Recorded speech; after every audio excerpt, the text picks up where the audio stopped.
Alright. Gotta make this one fast because I have a party to go to. A birthday party, to be exact. But, yeah. This is what Naruto was a magi. Oh, crap. And what a magi is, it's like,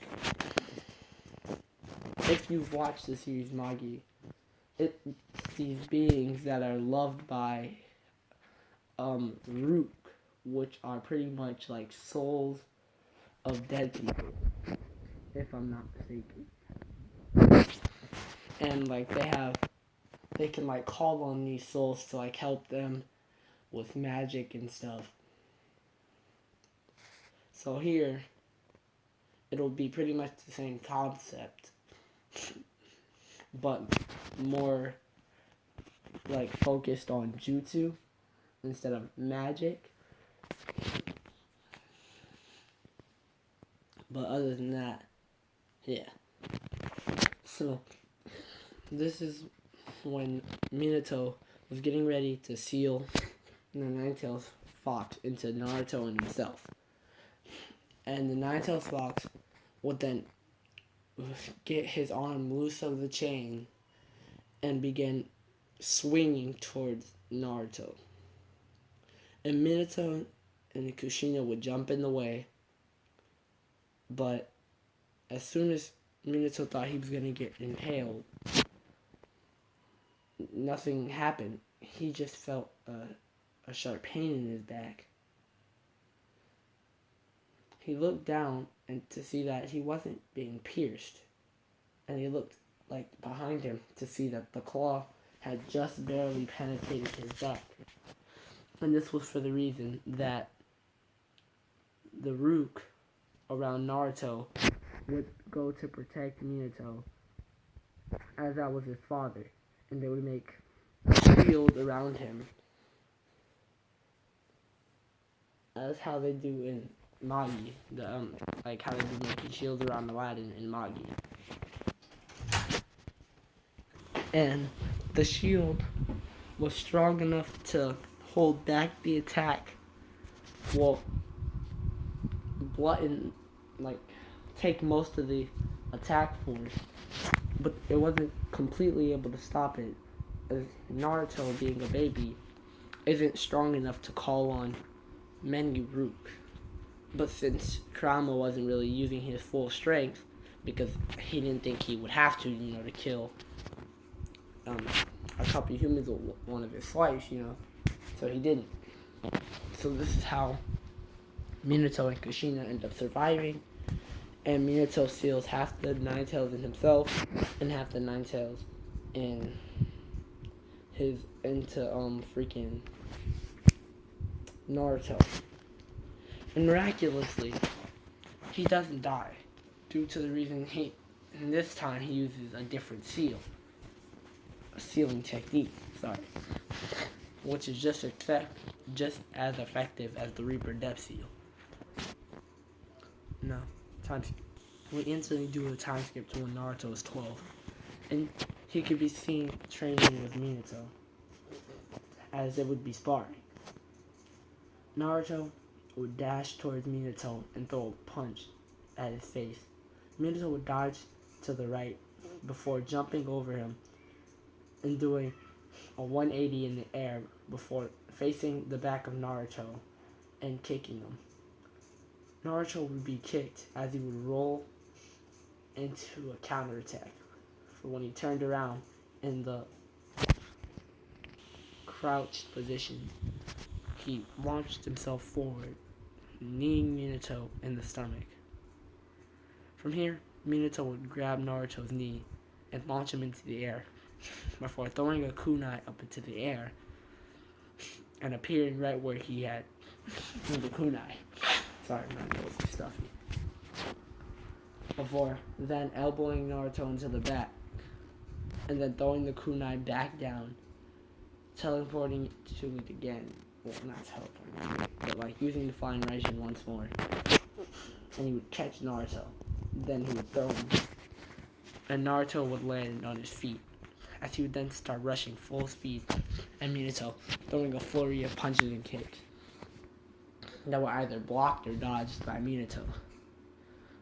As Naruto would then jump back, and the Rook would start surrounding him, as he would hold his hand out, hands out, weave some hand signs and say, "Glacial spears," as multiple icicles larger than his arms. They were fairly large, stretching to 4 feet wide, and then not 4 feet wide, like a foot wide, and then 4 feet long. And there's 4 of them. And they would all be launched at Minato. And Minato would jump from one icicle to another, leading up to Naruto, as they would then clash kunais. Naruto's kunai was similar to Minato's, but instead of the side spikes curling upwards, they just went straight out to the side. And it also had a weird seal on it. Naruto would throw a kunai at Minato, which Minato would block, and Naruto would smirk, as he would then disappear and appear right where the kunai was. Minato was confused on how he could do this, because he had only spent some little bits of time training him to do it. But Naruto was able to get the hang of it pretty easily, as with the Rasengan in the original. And thus, Minato would be caught off guard by Naruto's kick that would send him into the ground. But he would quickly recover before throwing multiple flying rising kunai around the battle where the battle took place. As he would then rush towards Naruto, Naruto looked at a kunai behind him and threw his own kunai there, thinking that Minato would teleport to there. But that was all part of Minato's plan. As Minato would then just knee Naruto in the stomach and then chop his neck.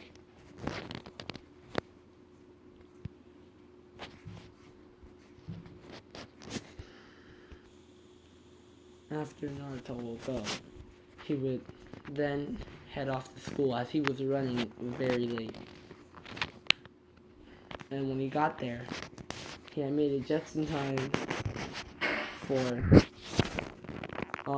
the teams to be selected. All the teams are the same, even though Naruto is the third highest in class, as he's fairly smart, but not smarter than people like Shikamaru and Shino. And he doesn't really try, he doesn't use all of his power when fighting against some of the other students, basically only Sasuke, because that's the only person. Sasuke and Shino are the only 2 people that can really compete with Naruto. And this is because Minato doesn't really want Naruto to use his Rook, because he knows he can, he just doesn't want him to, so Naruto doesn't. So this places Naruto in 3rd in his class, but he still gets on to the same team. And after their introductions with Kakashi, Naruto wouldn't even introduce himself, as he already knows Kakashi, and Kakashi already knows his goals. As Kakashi kind of knew him as a kid, and has probably been around him a lot.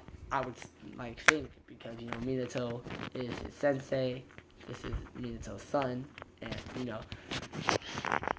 but so Naruto wouldn't even give it an introduction, as Kakashi has heard it so many times before. And after all the introductions, they would then be informed about the bell test. And they would all start to return home before Sasuke is cut off by Naruto. Sasuke is confused on why Naruto is confronting him while he is trying to go home. and Naruto says he wants to have a battle where they both go all out using their full strength. And Sasuke would accept this, as they would then begin sparring, or having a duel. Each one having great taijutsu abilities, but Sasuke is being just a little bit better, as Naruto is being outpaced, going punch for punch, kick for kick. And then Sasuke would kick Naruto in the stomach before slapping him in the face. That would send him flying. But Naruto would recover, doing a handspring off the ground onto a tree, and then launching himself off the tree towards Sasuke, punching him in the face, sending him straight into the ground. Both Sasuke and Naruto would get up off the ground and start dusting themselves off, before both pulling out a kunai and clashing kunais. They would continue to clash kunais until Sasuke jumped back, pulled out more kunai, and launched them all at Naruto. Naruto would launch his own kunai at one of the kunais, making the kunai switch directions and knock out the other kunais.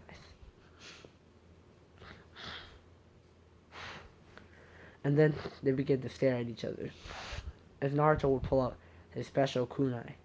He would pull out two, as he would throw one at Sasuke, and Sasuke would dodge it, but then Naruto would appear behind it, kicking Sasuke in the back before launching his other kunai at the ground, appearing under it, still holding on to the kunai he had just thrown before.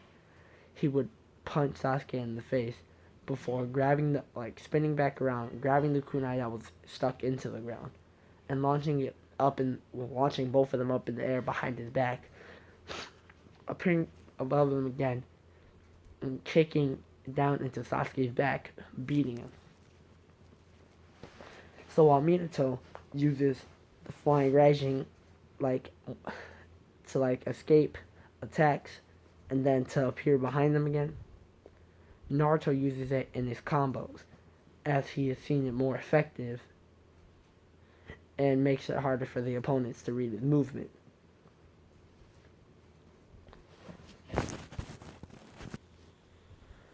Now, during the bell test, well, this is a time skip, Sasuke would rush off towards Kakashi, just like in the original, and start trying to fight him, but it was kind of useless. Kakashi's way out of his league. And then Naruto would rush up to Kakashi, as he would then throw a normal kunai at Kakashi, which Kakashi would deflect, before jumping above him and kicking downwards with immense strength. Kakashi was able to block, but it did leave his arms a little sore, as Naruto would then rotate his body downwards and push off of Kakashi's arms before landing into a handstand, then tilting over, landing on all fours, and using his arms and legs would launch himself forward towards Kakashi's stomach, and he would connect, hitting Kakashi's stomach with his head, making him cough up spit, I guess. But Kakashi would instantly counter this by grabbing Naruto's legs and flinging him behind him, similar to a suplex, but, grabbing him by his legs. And Naruto would roll on the ground before getting back up, and then clashing kunai with Kakashi. They would continue to clash attacks for a while, when Kakashi would then jump back and say, "Water style, water dragon jutsu," weaving hand signs faster than the eye can see, as Naruto would then hold out two hands and yell, "Tornadus," as a large tornado would appear, spinning rapidly, and it would deflect the water dragon attack right back at Kakashi, as it would spin it around, and then send it right back. Kakashi was able to dodge this attack, as he would then lift up his headband after catching a look at Naruto's kunai, knowing what Naruto is about to do since he sees the seal and he knows what Minato can do. Naruto would throw his kunai at Kakashi, and appear in front of him. He has two in his hands like how he did with Sasuke. Kakashi would begin to throw a punch at Naruto, and Naruto would smirk. Dropping one of the kunai out of his hands, it would go in between. Well, it would go under Kakashi's feet as he would teleport to it, catching it, and then he would throw it back up in the air before grabbing one of Kakashi's legs and throwing him downward towards the ground. As the kunai would then reach Naruto again as he was falling out of the sky, Kakashi was able to land on the ground before it, so he wouldn't sustain any damage. But Naruto came down with a flying boot to the chest, sending him into the ground. And then Naruto would then try to snag the bells, as Kakashi would palm Naruto in the face, driving him straight into the ground. And Naruto would be looking at Kakashi with an angry look before smiling once again. Throwing the kunai above Kakashi, he would appear above him and then elbow him in the back, sending him into the ground. As he would then reach for the belts once more, Kakashi would sweep his legs before activating his second Tomoe. And he would roll backwards to his feet, and then stand on Naruto's shoulder, so he wouldn't try to move his arm. Shoulders, so he wouldn't try to move his arms. And now Naruto is completely immobilized. So this makes them lose, and Sakura gets tied up as she was no help at all. And Naruto, still liking Sakura, shares his food with her, and Sasuke follows suit, and they end up passing like they did in the original. That's how I'm going to end this off. Hopefully you guys liked it. See you tomorrow probably, or later.